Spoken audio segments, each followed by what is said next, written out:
Buran! Ni bank pergi beli Bitcoin lagi. Baik tu Buran.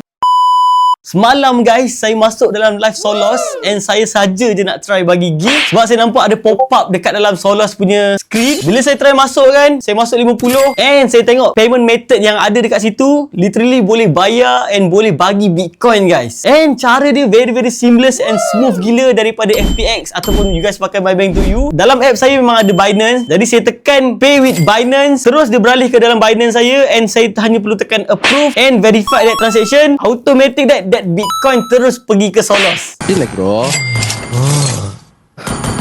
50 dari Murad. Mantaplah social buzz.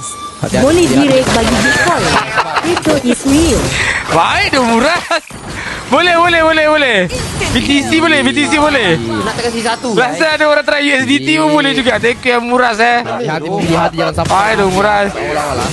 Jadi nampak tak? Gempak gila guys. And ini adalah permulaan awal sahaja. The real use case untuk cryptocurrency. And I do believe dalam masa 5 ke 10 tahun depan, you nak beli apa-apa pun dekat dunia ni kan, kereta, kedai runcit, aiskrim, semua insyaAllah you guys boleh bayar guna crypto je. Jadi let's say kalau you guys nak belajar pasal cryptocurrency, make sure that you guys follow channel ni. Kalau belum ada akaun crypto, boleh buka link dekat bio.